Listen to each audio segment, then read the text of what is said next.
Hello friend, আমার নাম পাপাই মণ্ডল। তো আজকে যে টাইপস অফ ইনভেস্টমেন্ট নিয়ে আলোচনা করব, সেটা খুব একটা ইউনিক ইনভেস্টমেন্ট। তোমরা হয়তো নামও শুনেছো, দ্যাট ইজ রিটস, REITS।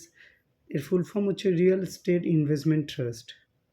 তো বেসিক্যালি কী হয়, আমরা যখন মিউচুয়াল ফান্ডে ইনভেস্ট করে থাকি, তো মিউচুয়াল ফান্ডের যে মিউচুয়াল ফান্ড কোম্পানি ম্যানেজার থাকেন, উনি কিছু কোম্পানি চুজ করে একটা মিউচুয়াল ফান্ড ক্রিয়েট করে এবং সেখানে আমরা যে ইনভেস্ট করি সেই টাকাটা সেই কোম্পানিতে ডিভাইড হয়ে যায়। সাপোজ আমরা যদি 100 রুপিস ইনভেস্ট করে থাকি কোনো মিউচুয়াল ফান্ডে, তো মিউচুয়াল ফান্ডে যদি 10টা কোম্পানি থাকে, তো প্রতিটা কোম্পানি 10 টাকা করে ডিভাইড হয়ে 10 × 10 100 রুপিস ইনভেস্ট হবে।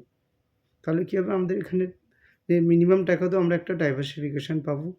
তো সেম ওয়ে এই যে রিয়েল এস্টেট ইনভেস্টমেন্ট ট্রাস্ট আছে, এনারা কী করে, বড় বড় যত শহরে যে যেখানে জমির দাম বা প্রপার্টির দাম মোর দ্যান ল্যাক্স বা অনেক কোটি কোটি টাকা হয়ে থাকে, সেখানে আমরা ডিরেক্ট তো ইনভেস্ট করতে গেলে সেই টাকা থাকে না। তো এই যে রিটস ট্রাস্ট থাকে, ইনভেস্টমেন্ট ট্রাস্টগুলো, এনারা সেই প্রপার্টি তে বিল্ডিং ক্রিয়েট করে সেই বিল্ডিংগুলোতে ভাড়া দিয়ে থাকছে। সাপোজ কোনো শপিং মল হয়ে গেল, কোনো অফিস হয়ে গেল, কোনো হসপিটাল হয়ে গেল। এবং কি হয়, তো আমাদের ডিরেক্টলি ওখানে তো অত টাকা দিয়ে ইনভেস্ট করা সম্ভব না। তো আমরা এই রিটসে ইনভেস্ট করে আমাদের মিনিমাম যে যত টাকা আমাদের ক্যাপাবিলিটি আছে সেই অনুযায়ী দিয়ে সেখান থেকে আমরা একটা রেন্টাল ইনকাম পেতে পারি। তো এইভাবে আমাদের মিনিমাম টাকা তো আমরা বড় শহরের একটা খুবই পশ এরিয়াতে যে শপিং মল থাকছে বা কোনো হসপিটাল বা কোনো রকম অফিস বিল্ডিং থাকছে, যেখানে অলরেডি ভাড়া থাকছে, সেখান থেকে আমরা একটা ইনকাম পেতে পারছি এই রিটসে ইনভেস্টের মাধ্যমে।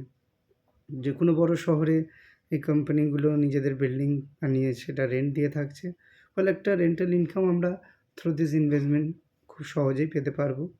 আর এর জন্য আমাদের বেশি ভাবতেও হবে না যে কোথায় প্রপার্টি থাকবে, কী কিনবো, সেই লিগালস যে যত রকম প্রবলেম হয় সেই নিয়ে আমাদের কোনো মাথায় প্রেশার থাকবে না। জাস্ট আমরা এখানে ইনভেস্ট করে আমরা ইয়ারলি একটা ইনকাম পেতে পারবো। হ্যাঁ, তো সেই রিটসেরই কত রকম টাইপস হয়ে থাকে, সেই ডিটেলসটা তোমাদের সাথে আমি শেয়ার করব। ফলে কী হবে, তোমাদের এইটা আরও ব্রিফলি বুঝতে সুবিধা হবে। আর বুঝতে পারলেই তোমরা নিজেদের মতো করে এখানেও ইনভেস্ট করতে পারবে। ফলে তোমাদের ইনভেস্টমেন্টের ডাইভার্সিফিকেশনও পাবে। তো সেই লিস্টটা দেখে নেওয়া যাক। তো টাইপস অফ রিটস মিনস যেগুলো ভারতে দেখা যায়, তো সারি লিস্ট একটা তোমাদের দেখাচ্ছি। সেখানে প্রথম দেখছি ইকুইটি। তো ইকুইটি রিটস প্রাইমারিলি কী হয়, এটা কমার্শিয়াল বিল্ডিং থেকে যে প্রডিউস হচ্ছে ইনকাম, সেটার উপর করা হয়। তো ওখানে যে রেন্ট দেওয়া হয়, rent is a major source of income এক্ষেত্রে, আর খুবই পপুলার রিটস একটা। মর্টগেজ রিটস, যেটাকে আমরা রিটসও বলে থাকি। তো এই মর্টগেজ রিটস কী হয় না, এখানে টাকা ধার দেওয়া হচ্ছে প্রপারেটরদের, যাতে তারা মর্টগেজ ফ্যাসিলিটি আরও এক্সটেন্ড করতে পারে, এবং অবশ্যই এটা সেভির সাথে রেজিস্টার থাকে। এক্ষেত্রে যে ইনকামটা হয়ে থাকে, সেটা যে চার্জ হয়তো যে ইন্টারেস্ট যে চার্জ করা হয় ফান্ডের উপর, তার উপর বেস করে বিজনেস আমাদেরকে অবশ্যই ধার দেওয়া হচ্ছে তার উপর। Hybrid is a combination of equity and mortgage. ঠিক আছে, এখানে অ্যালাউ করেছেন যারা নিজেদের পোর্টফোলিও দুটোকে ইনভেস্ট করতে পারবে, একটা ইকুইটিতে অ্যাজ ওয়েল অ্যাজ মর্টগেজে। প্রাইভেট রিটস যেটা থাকছে, তো এখানে দেখো private REITs obviously real estate funds company, যেটা কিনা NSE-তে ট্রেডেড করে না, না সেবিসাই রেজিস্টার আছে, তাই এরা প্রাইভেট থাকে। NSE-তেও লিস্টেড না, সেবিসাইতেও রেজিস্টার্ড থাকছে না। নেক্সট যেটা থাকে পাবলিকলি ট্রেডেড রিস্ক। তো অবশ্যই এখানে যে ইনভেস্টমেন্ট থাকছে রিয়েল এস্টেটের, সেটা অবশ্যই ট্রেড হচ্ছে on NSE as well as register with SEBI. Publicly non traded Ritz, এটা নন ট্রেডেড রিটস হয়, এটা কী হচ্ছে, NSE-তে তোমার ট্রেডেড হয় না, বাট রেজিস্টার থাকছে সেবির সাথে।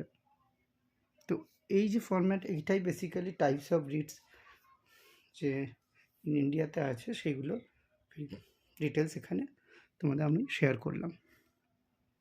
তো এই যে টাইপস অফ রিটস আমরা দেখলাম, তো এটা খুবই হেল্পফুল করবে আমাদের বুঝতে জিনিসটা। এবং এরপরে দেখবে কিছু আমি কোম্পানির নাম বলছি, যে ট্রাস্ট যারা এইরকম রিয়েল এস্টেট ইনভেস্টমেন্ট ট্রাস্টগুলো যেগুলো আছে খুবই ওয়েল পপুলার।